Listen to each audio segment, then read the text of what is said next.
Hoy os hablo de un acuerdo que ha alcanzado la agencia de noticias alemana dpa y la prensa regional alemana y de una curiosa herramienta que he conocido gracias a este acuerdo. Nación Podcast presenta Al otro lado del micrófono, tu ración de metapodcasting diaria. Un proyecto de Jorge Marín Nieto. Penúltimo episodio de la semana al otro lado del micrófono. Yo soy Jorge Marín y os doy la bienvenida a una nueva entrega de este Metapodcast diario. Hace unas semanas encontré una noticia en la web de laboratoriodeperiodismo.com donde hablaban de un acuerdo al que habían llegado por un lado la agencia de noticias alemana dpa y por otro varios medios de la prensa regional alemana para crear podcast en conjunto. Es posible que a muchos de vosotros no os aporte mucho este lanzamiento, aunque sé que al menos a María Ángeles Núñez sí que lo hará. Pero detrás de esta noticia he encontrado algo que sí que me ha parecido muy útil que conozcáis todos vosotros. El acuerdo básicamente es que dicha agencia de noticias dpa nutrirá de cortes de audio que el resto de medios de la prensa regional alemana podrá utilizar para crear estos nuevos podcasts. Hasta aquí, nada realmente revolucionario. Algo similar lo pueden hacer todos los clientes que tienen el servicio de audio de mi empresa, de mi trabajo, en la agencia de noticias Europa Press.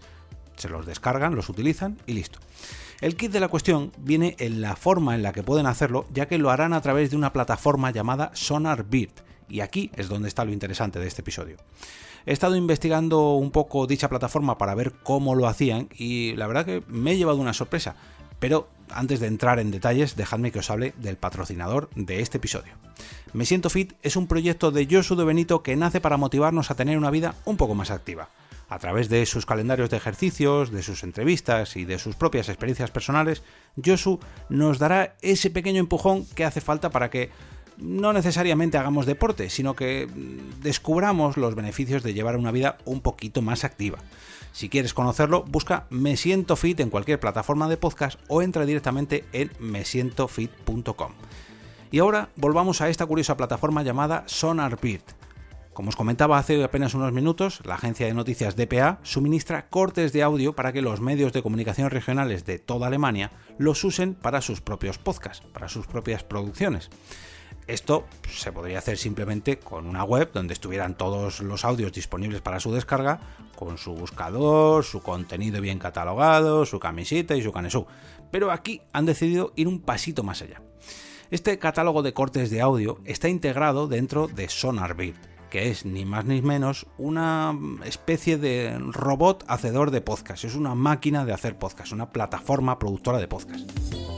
Sí, amigos y amigas, los podcasters que hace tan poquito que hemos empezado a ser considerados profesionales del audio, ya vamos a ser sustituidos por máquinas automatizadas. ¿Qué le vamos a hacer? Esto es el futuro.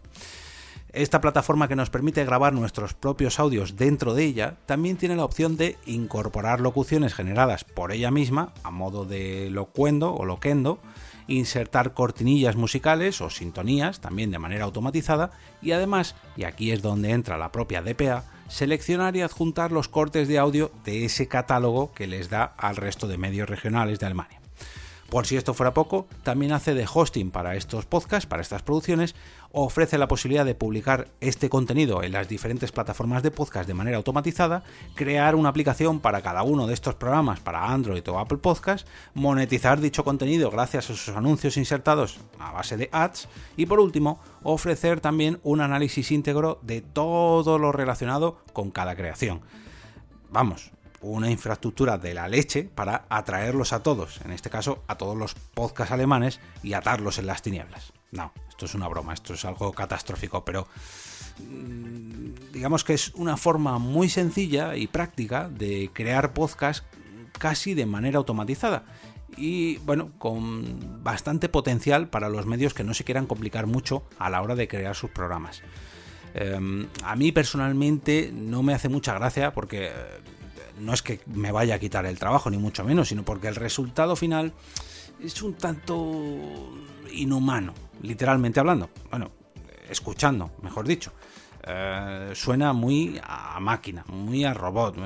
Bueno, os voy a dejar uno de estos podcasts, en este caso está en YouTube, en las notas del episodio, para que juzguéis vosotros mismos. Yo creo que esta idea de crear podcast como si fuera algo industrializado, que va todo pues eso, suena todo encajado por una máquina y casi automatizado, no es lo ideal. De hecho, se podría hacer casi todo automatizado sin que una persona locutase y editase nada. Pero claro, yo hablo como productor o como editor de podcast independiente, aunque también me dedico a ello profesionalmente, pero he crecido desde cero en esta profesión, digamos, en este ámbito. Yo he hecho siempre mis programas a mano. He seleccionado mis cortes de audio, los he editado yo, he locutado yo, he guionizado yo, en fin, he hecho un trabajo, permitidme la expresión, de orfebrería en esta edición de audio. Pero claro, tampoco soy el dueño de una agencia de noticias, ni alemana ni española, o de ninguno de estos medios regionales que quieren sacar sus producciones diarias. Aunque, bueno, sí que soy un productor de podcast o un podcaster que tiene un programa diario y sé lo que cuesta hacerlo todo a mano. Ese guión, esa edición, esa locución, en fin. Estoy ahí en un ten con ten. Por un lado sí que me gustaría hacer algo automatizado, pero en el momento que suene algo robótico, algo, pues no. Al final prefiero hacerlo yo a mano. De hecho, lo he confesado aquí en alguna ocasión. Yo podría, esta musiquita que suena de fondo, dejo que suene. Esto lo hago yo a mano, no es un proceso que se haga automático. Yo sé que hay herramientas que me lo harían automático, pero cuando he escuchado un podcast que tiene esa herramienta puesta, a mí personalmente no me ha gustado. Y prefiero entretenerme todas las nochecitas en editar este audio porque a mí me gusta que quede así. Pero cada uno es cada uno. En fin, os dejo que echéis un vistazo, o mejor dicho, un oído al ejemplo que os voy a dejar en las notas del episodio y espero vuestras opiniones al respecto, a ver qué os parece a vosotros. Os aviso, está en alemán y quizás no lo entendéis al 100%, pero bueno, seguro que sois capaces de escucharlo y darle una valoración a estas producciones y decidme por favor si os atreveríais a hacer un podcast con esta herramienta llamada Sonarby. Y ahora me despido y como cada día regreso a ese sitio donde estáis vosotros ahora mismo, al otro lado del micrófono.